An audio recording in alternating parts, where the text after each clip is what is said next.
Tamil Thalaiva super star Rajinikanth తన స్వచ్ఛంద ప్రణాళికలను ప్రారంభించబోతున్నారని, రజనీకాంత్ చారిటబుల్ ట్రస్ట్ని ఏర్పాటు చేసి పేదలకు సేవ చేయబోతున్నారని, అందులో భాగంగానే చెన్నై శివారు ప్రాంతంలో 12 ఎకరాల భూమిని కొనుగోలు చేసి ఆ భూమిలో మల్టీ స్పెషాలిటీ హాస్పిటల్ను నిర్మించబోతున్నారు. దానికోసం 200 కోట్లకు పైగా ఖర్చు పెట్టబోతున్నారు అంటూ కూడా ఒక వార్త ఇప్పుడు సోషల్ మీడియాలో చక్కర్లు కొడుతున్న నేపథ్యంలో ఈ వార్తలో వాస్తవం ఉందా లేదా అనే అంశానికి సంబంధించి మనతో మాట్లాడేందుకు ప్రముఖ సినీ క్రిటిక్ దాసరి విజ్ఞాన్ మనతో ఉన్నారు. ఆయనతో మాట్లాడదాం. విజ్ఞాన్ గారు నమస్తే అండి. నమస్తే అండి. విజ్ఞాన్ గారు, సూపర్ స్టార్ రజనీకాంత్ గారు పేదల కోసం సేవ చేసేందుకు ఒక చారిటబుల్ ట్రస్ట్ని ఏర్పాటు చేసి ఆ చారిటబుల్ ట్రస్ట్ పేరిట 12 ఎకరాల పొలాన్ని ఆయన కొనుగోలు చేసి ఆ 12 ఎకరాలలో ఒక మల్టీ స్పెషాలిటీ హాస్పిటల్ని నిర్మించబోతున్నారని, దానికోసం 200 కోట్ల రూపాయల పైగా ఖర్చు పెట్టబోతున్నారు అంటూ కూడా ఒక వార్త ఇప్పుడు సోషల్ మీడియాలో చక్కర్లు కొడుతూ ఉంది. ఏంటి, నిజంగానే ఆయన పేదల కోసం సేవ చేసేందుకు ట్రస్ట్ను ఓపెన్ చేశారా? దానికోసం 200 కోట్ల రూపాయలు ఖర్చు పెట్టారా అంటే ఏం చెప్తారు? రజనీకాంత్ గారికి ఎప్పటి నుంచో, నాట్ ఓన్లీ రజనీకాంత్ గారు కాదు, అసలు ఇది వీళ్ళకి ఎందుకు ఇలా ఉంటుందో తెలియదు, కానీ నిజంగా చాలామంది గర్వపడాలి. బిజినెస్లు అందరూ చేస్తారు. ఇప్పుడు అంబానీలు, అదానీలు, జన్జన్ వాళ్ళందరూ బిజినెస్లు చేస్తారు, కోట్లకు పడగెత్తుతారు. ఎప్పుడో చాలా రేర్గా చాలామందికి చారిటీలు పెట్టాలని అనిపిస్తుంది. మిగతా వాళ్ళందరికీ ఎంత డెవలప్ అవ్వాలనిపిస్తుంది. కేవలం మన సినిమా వాళ్ళే అప్పట్లో మన ఎన్టీఆర్ గారు కానివ్వు, ఏఎన్ఆర్ గారు కానివ్వు, జయలలిత గారు కానివ్వు, ఎంజీఆర్ కానివ్వు, అందరూ గతం నుంచి ఇప్పటి వరకు మనము విన్న వాళ్ళందరి పేర్లు, ఇప్పుడు ఉన్న చిరంజీవి గారు కానివ్వు, రజనీకాంత్ గారు కానివ్వు, బాలకృష్ణ గారు కానివ్వు, వీళ్ళందరూ కూడా ఎంత సంపాదించినా కూడా అంతకు మించి చారిటీ ట్రస్ట్లు పెట్టి బాగా రన్ చేస్తారు. ద ఓన్లీ రీజన్ ఏంటంటే అభిమానించే వాళ్ళు ఉంటారు కదా, ఈజీగా విరాళాలు ఇస్తారు. ఇప్పుడు ఎక్కడన్నా మనకి వరద బాధితులు ఏమన్నా అయినా, లేకపోతే సునామీలు వచ్చినా ఫస్ట్ సినిమా ఇండస్ట్రీ వాళ్ళు ఎందుకు స్పందిస్తారంటే వీళ్ళని చూసి 10 మంది విరాళాలు ఇస్తారు. వీళ్ళు ఇచ్చిన విరాళాలు ఆ ట్రస్ట్కి వీళ్ళు ఇస్తారు. సో ఆ క్యాపబిలిటీ ఉంది వీళ్ళకి. అది దేవుడు ఇచ్చిన అదృష్టం అని చెప్పుకోవాలి, నిజం చెప్పాలి అంటే. అండ్ ఆ గుణం ఉండడం కూడా చాలా, అంటే స్టార్లు బోల్డ్ మంది ఉంటారు, అందరూ ట్రస్టులు పెట్టరు కదా, చాలా తక్కువ మంది ఉంటారు. ఆ గుణం ఉండడం కూడా చాలా గ్రేట్. మేలు బంగారం అంటారు ఈయన, అందుకే తలైవ అంటారు. అన్న అసలు ఆయన రజనీకాంత్ అంటే అందరికీ అభిమానమే. అందుకే ఆయన పార్టీ పెట్టినప్పుడు పెట్టండి మిమ్మల్ని గెలిపించే బాధ్యత మాది అని అందరూ అన్నా కూడా ఎందుకో పెట్టాడు. తర్వాత వెనక్కి తగ్గాడు, తెలియదు మరి ఎందుకో. ఈవెన్ దో మన సేవా కార్యక్రమాన్ని తాగకూడదు కదా, అవి కంటిన్యూ చేస్తూ ఉంటూ ఇప్పుడు చెంగల్పట్టు ఆ ఏరియా తమిళనాడు నుంచి 45 కిలోమీటర్స్ ఉంటే మధ్యలో తిరుప్పురూరు అనే ఏరియా ఉంటుంది. అక్కడ ఒక 12 ఎకరాల ల్యాండ్ కొని ఒక పేదల కోసం హాస్పిటల్ నిర్మిద్దాం అనుకున్నారు. అండ్ నెక్స్ట్ ఇంకో విషయం మళ్ళీ చెప్పాలి, ఇందాక మనం చెప్పుకున్న పేర్లన్నీ కూడా మన సినిమా తారలు ఎక్కువ విరాళాలు సేకరించి ఏదో మంచి పనులు చేస్తారని. ఇప్పుడు చెప్పిన వాళ్ళందరూ కూడా చేసే మంచి పనులలో ఫస్ట్ ప్రిఫరెన్స్ హాస్పిటల్స్కి ఇస్తారు, తెలుసా?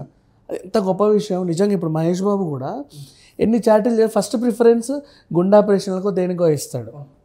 ఇప్పుడు మన ఉపాసన చిరంజీవి వాళ్ళ ఫ్యామిలీలో కూడా ఏదన్నా ఉంటే అపోలోలో చికిత్స, లేదా చిరంజీవి బ్లడ్ బ్యాంక్ ద్వారా అదొక సేవ. మనకి ఇంకా బసవతారకం గురించి ఎంత చెప్పినా తక్కువే. క్యాన్సర్కి ఫ్రీ ట్రీట్మెంట్ అక్కడ. ఇట్లా చాలామంది చాలా రకాలుగా హాస్పిటల్ సేవలు ఫస్ట్ ఇస్తారు. అంటే అది ప్రజలకు ఫస్ట్ ఇంపార్టెంట్ అదే కదా. ముందు ఆరోగ్యం బాగుంటే వాడు ఏ పనులైనా చేసుకుంటాడు. మనం తిండి పెడితే ఎంతసేపు అది అరిగినంత వరకే కదా. సో ఎంతవరకైనా మనిషి బాగుండాలి అనే ఒక ఫీలింగ్ మన సినిమా తారలకు ఎందుకు కలుగుతుందో తెలియదు, కానీ మంచి మనసు నిజంగా చెప్పాలి అంటే. అండ్ ఇప్పుడు ఆయన హాస్పిటల్ నిర్మించి కనీసం ఒక 1000 పడకలు ఏవో అవుతాయంట, మల్టీ స్పెషాలిటీ హాస్పిటల్. చెన్నై నుంచి కూడా ఒక 45 కిలోమీటర్స్ దూరమే, కేవలం పేదవాళ్ళకి మాత్రమే. అండ్ ఒక 200 కోట్ల వరకు దానికి ఇన్వెస్ట్మెంట్ అవుతే రేపో ఎల్లుండో భూమి పూజ చేస్తారని చెప్పేసి ఒక న్యూస్. అండ్ ఇది పక్కన పెడితే ఈయన మీద ఎన్ని విమర్శలు వచ్చినా, ఎంతమంది ఎన్ని రకాలుగా అన్నా, ఇప్పుడు మొన్న కావేరీ జలాల వివాదం వచ్చినప్పుడు కూడా ఎవరేమంటారా అని పట్టించుకోకుండా బెంగళూరుకి వెళ్ళి ఆయన చిన్ననాటి కండక్టర్గా పనిచేసినప్పటికీ వాళ్ళ దగ్గరికి వెళ్ళి చక్కగా ఆలింగనం చేసుకొని వచ్చాడు. అండ్ అలాగే అంటే డౌన్ టు ఎర్త్ అంటే ఏంటో చెప్తున్నా. మొన్న కూడా కడపకో ఇక్కడికి ట్రైన్లో వచ్చాడు, చాలా సింపుల్గా వచ్చి వెళ్ళిపోయాడు. ఎందుకు వచ్చారో ఏంటో. అండ్ నిన్న అంబానీ పెళ్ళికి వెళ్ళినప్పుడు కూడా చాలామంది ట్రోల్ చేశారు ఏమని, రజనీకాంత్ గారు పని మనిషి నువ్వు వెనకపో మేము కదా ఫోటో దిగాలి అన్నట్టుగా. బట్ అక్కడ అట్లాంటిది ఏం జరగల. ఆయన చెప్పింది వేరు, వీళ్ళు ట్రోల్ చేసేది వేరు. ఆయనకు ఆ గుణం ఎప్పుడూ ఉండదు. అండ్ నెక్స్ట్ ఇంకొకటి, ఇంటి దగ్గరకు వచ్చే ప్రతి అభిమానులను కూడా ఆప్యాయంగా పలకరించే పంపిస్తారు రజనీకాంత్ గారు ఈ వయసులో కూడా. అందుకే 80 ఏళ్ళు వచ్చినా 90 ఏళ్ళు వచ్చినా 100 ఏళ్ళు వచ్చినా ఆయన హీరోనే.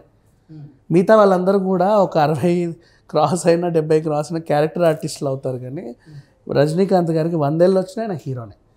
సో వీళ్ళకే వస్తాయి ఇట్లాంటి ఆలోచనలన్నీ. సో ఇప్పుడు ఆయన నిర్మించబోయే హాస్పిటల్ మాత్రం రేపెల్లుండి భూమి పూజ ఉంది. మరి దానికి ఎంతమంది మహామహులు వస్తారో ప్రారంభించడానికి చూడాలి. అది అంటే మొన్న ఇక్కడ ఎన్టీఆర్ శతదినోత్సవాలకు వచ్చినప్పుడు కూడా రకరకాలుగా ట్రోల్ చేశారు. ఈ మధ్య కాలంలో ఆయన ఎందుకు ఇట్లా వరుస వివాదాలకు కేంద్ర బిందువు అవుతున్నాడో తెలియదు, కానీ ఆయన సినిమా లాల్ సలాం కూడా సరిగ్గా ఆడలా, మొన్న జైలర్ ఒకటే బాగా హిట్. సో ఇట్లా ఇప్పుడు ఈ హాస్పిటల్ ఏంటంటే దిష్టిపోయినట్టు అయింది రజనీకాంత్ గారి పైన. ఆ అనౌన్స్మెంట్ రాగానే ఎంత హ్యాపీ అంటే ట్రోల్ చేసే వాళ్ళకి కూడా ఒక్కసారిగా మొహం మీద ఒక సమాధానం చెప్పినట్టుంది. మరి మనుషులు ఫస్ట్ ఎలాంటి వాళ్ళో తెలుసుకోండి, తర్వాత ట్రోల్ చేయండి అని చెప్పడానికి ఆస్కారం ఉంది.